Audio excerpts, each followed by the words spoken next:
All right, music fans, welcome back. Harmless Dave here, talking about real music in real time for real people out there, just like you right there, and just like me right here. Thanks again for all the well wishes. Everybody was worried about me during the hurricane.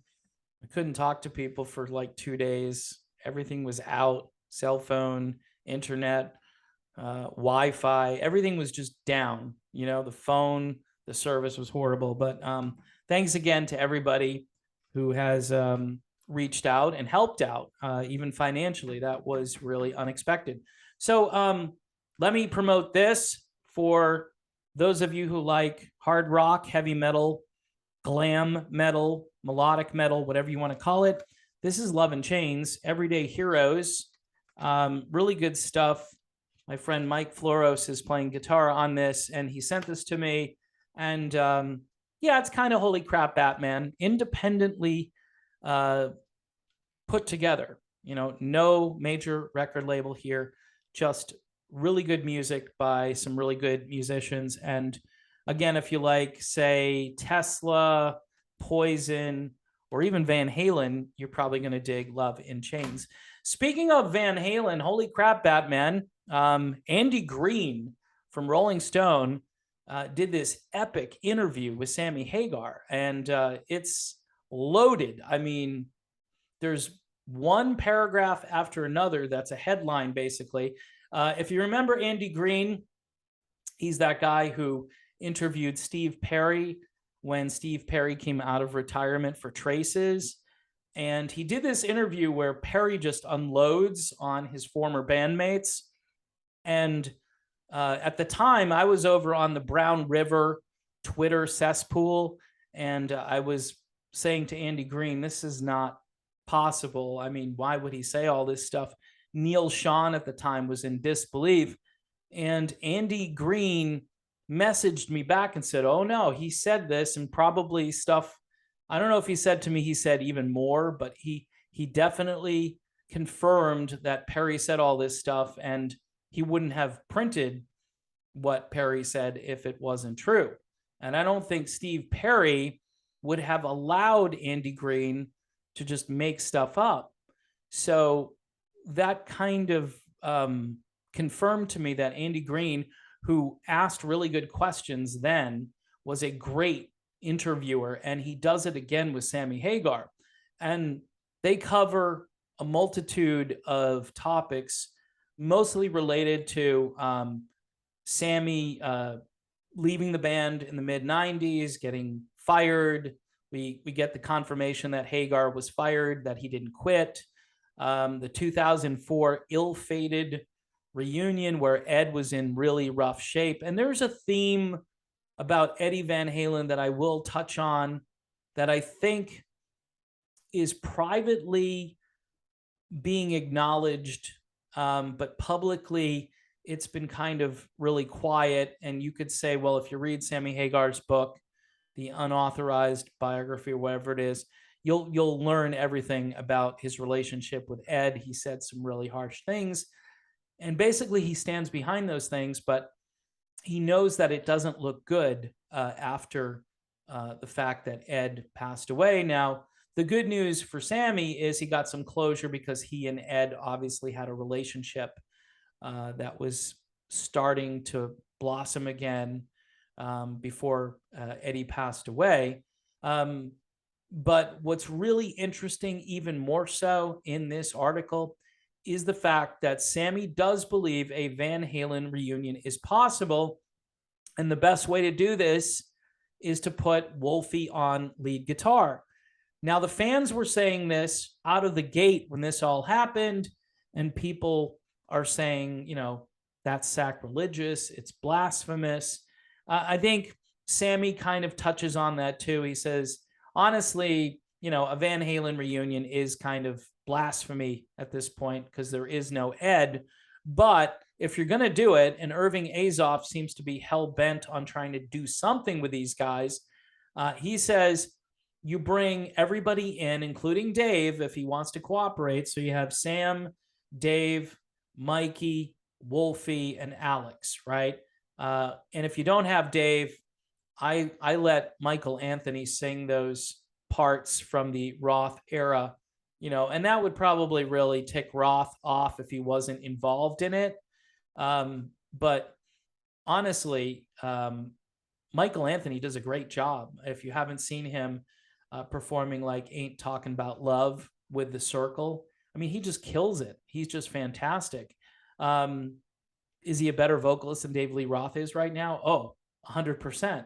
So Hagar basically says the stuff that I said like a couple of years ago, maybe with a few more details, right? He says, look, you can do this. You can call it Van Halen for a moment, not maybe forever. I guess Irving Azoff, though, if he's involved, remember, we thought the Eagles would be like maybe a few concerts, maybe like a tribute to Glenn Frey. They bring Deacon Frey in. And again, you bring Wolfgang Van Halen in as the apprentice. Here's the other problem for Wolfie. So he goes over and plays at this Taylor Hawkins concert, and he kills it on lead guitar, playing his dad's music. He said, no, I'll never play my dad's music. Well, technically, his band isn't going to go out and play his dad's music. He was appearing as a solo artist or whatever, one guy on guitar, and he's out there playing his dad's stuff. And people noticed, and they were like, holy crap, this kid's pretty good. He could do this. Sammy Hagar, he heard it too. He said, yeah, I heard what he did, and it's phenomenal. And that's why you move him over to lead guitar, and then you can call this Van Halen. All right. And I've been saying this for a while. I wasn't even sure that you have Wolfie come back because he said, nope, not going to do it. And I don't know if there's enough money that can be offered to Wolfie or whoever, the other guys in this who are reluctant, whether it's Dave or Alex, to bring them all together. But this would make some money. However, again, Sammy Hagar, Mr. Holland's Opus, or cancer research, or some charity, you have this tribute concert and you give the money away to charity, right? Or you give it all to Ukraine, right? Just kidding. Give it to cancer research and to Mr. Holland's Opus. That would be a much better idea. But Sammy Hagar basically confirming that, hey, if you're going to do it like that. He doesn't really like the idea of Chicken Foot with Alex Van Halen on drums, because that would be the proposal with Joe Satriani. If you have yet another Van Halen on stage, it is certainly better to have Alex and Wolfie on stage together to represent the Van Halen brand and the Van Halen name. And I think from Sammy's point of view, that would be okay for a one-off concert. So great idea. Great minds think alike, Sammy. I wasn't really proposing the Wolfie thing because I figured, Wolfie's just not going to go for that. So, do a one-off show with Joe Satriani or Steve Vai or John Five or somebody who can play guitar and who could imitate Ed to some degree and maybe put their own signature on it.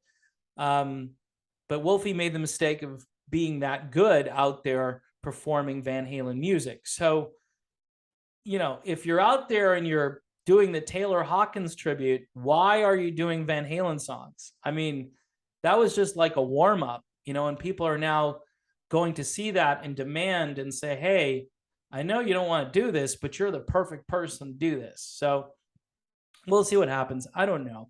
I mean, this whole Van Halen thing doesn't seem to be going anywhere. The only person who can really facilitate this, who could get away with promoting this and kind of ramming the idea out there into the media and get it into the consciousness of everybody, is Irving Azoff. And as much as Azoff owns and controls everything, and that's probably not a good thing overall, like Don Henley said, he's kind of like Satan, but he's my Satan. And in this case, I think Azoff is the one man who can bring this together.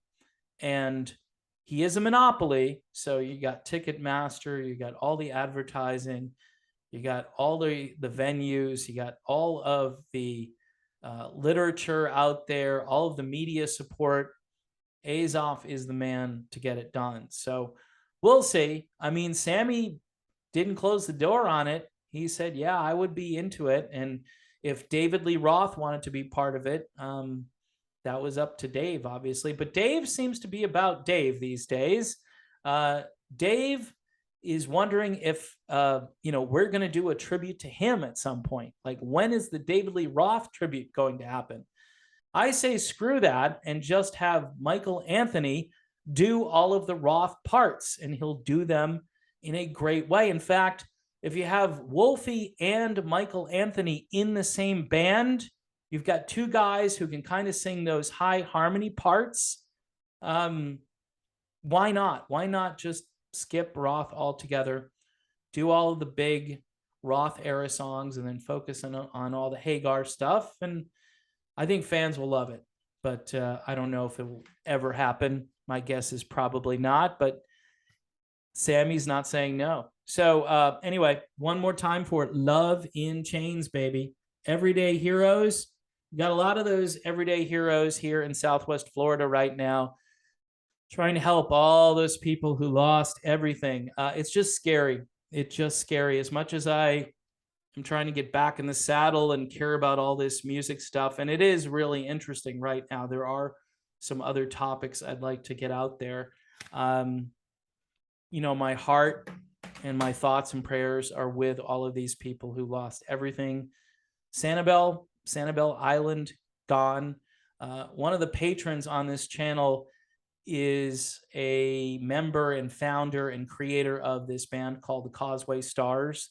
He named his band after the Sanibel Causeway because he loved that place so much. So just crazy. Maybe someday it can be rebuilt, but right now most of it is underwater. So just crazy to even think about it.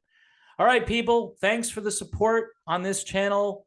Financial, moral support, just putting up with me. I know it's difficult sometimes. I mean, look at this, right? Like I always say, the chat rooms, you guys are great. You're always getting me out there and saying some really quality things about me.